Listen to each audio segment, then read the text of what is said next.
Bismillahirrahmanirrahim. Student, welcome to fast track course of 12th Computer Science.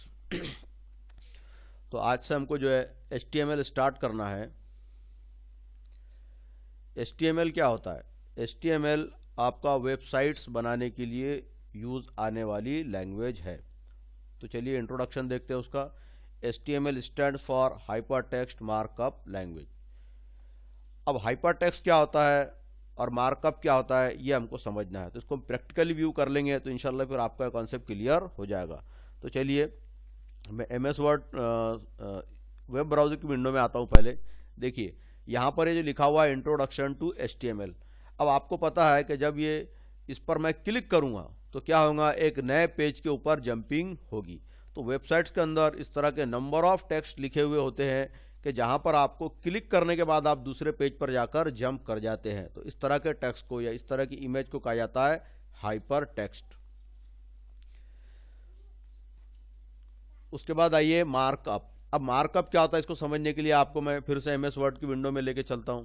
तो देखिए यहां से फॉर एग्जांपल ये वेलकम लिखा हुआ है, इसका कलर आपको कोई चेंज कर देना है या इसकी साइज आपको बढ़ाना है। तो आप क्या करेंगे, इसको यहां से अकॉर्डिंगली इसको आप सिलेक्ट करेंगे।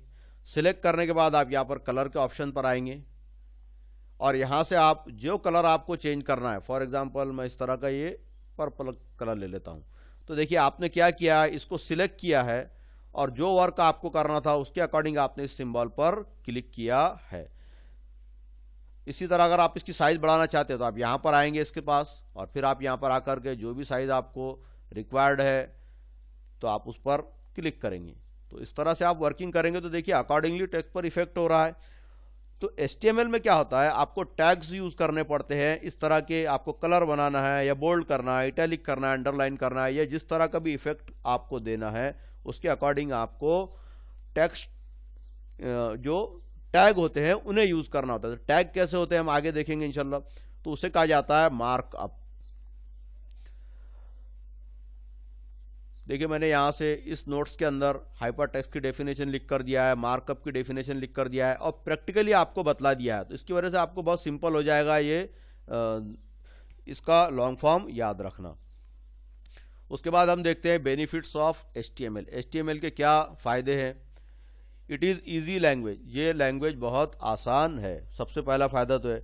उसके बाद it does not require any extra software to install, it is just required a notepad. देखिए आपके कंप्यूटर के अंदर नोटपैड अवेलेबल होता ही है। जैसे देखिए मैं यहां पर आता हूं, ऑल प्रोग्राम्स पे क्लिक करता हूं, एक्सेसरीज पर आता हूं और यहां पर नोटपैड पर मैं क्लिक करता हूं। तो इस नोटपैड में ही हम क्या करेंगे, HTML के प्रोग्राम को लिखेंगे।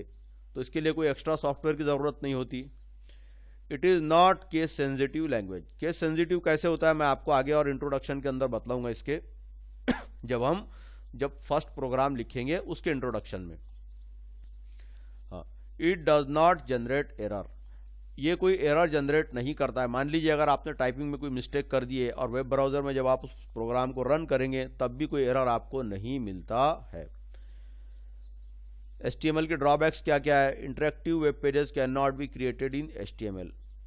कि जो वेबसाइट्स वगैरह आप देखते हैं, इस तरह की जो YouTube वगैरह आप देख रहे हैं या गूगल देखते हैं, तो ये इंटरेक्टिव वेबसाइट्स है, मतलब बहुत अच्छी दिखती है, लेकिन वो उसके अंदर HTML सिर्फ वो HTML में नहीं लिखी जाती है। वो इंटरेक्टिव बनाने के लिए CSS है और उसके बाद स्क्रिप्टिंग लैंग्वेजेस है। इस तरह से और भी बहुत सारी जो फीचर्स जो HTML के अदर है वो यूज किए जाते हैं जब जाकर आपकी वेबसाइट इंटरेक्टिव बनती है।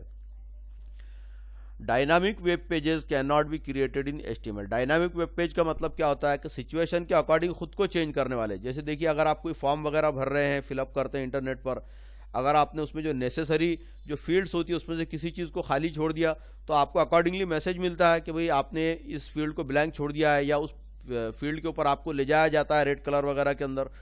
तो वो डायनामिक वेब पेजेस है जो सिचुएशन के अकॉर्डिंग खुद को चेंज करते हैं। तो इसमें डायनामिक वेब पेजेस नहीं रहते। इसी तरह इसमें कैलकुलेशंस भी परफॉर्म नहीं किए जाते। डेट और टाइम भी आप HTML में इंसर्ट नहीं कर सकते। तो ये था इंट्रोडक्शन HTML का। तो आपको सिर्फ क्या करना है अभी HTML के बारे में इंट्रोडक्शन, क्योंकि कभी क्या बार क्या होता है कि what is HTML, what are its drawbacks and what are its benefits पूछे जाते हैं। तो पेपर सॉल्यूशन भी इंशाल्लाह हम आगे देखेंगे। फिलहाल आप इंट्रोडक्शन में जो हमने HTML का देखा है कि HTML क्या होता है, तो HTML stand for hypertext markup language, उसके बेनिफिट्स क्या है और उसके ड्रॉबैक्स क्या है, इतना ही आपको आज के लेक्चर में याद रखना है। तो स्टूडेंट, होप करता हूं कि आपको ये मेरा लेक्चर समझ आया होगा। Thank you.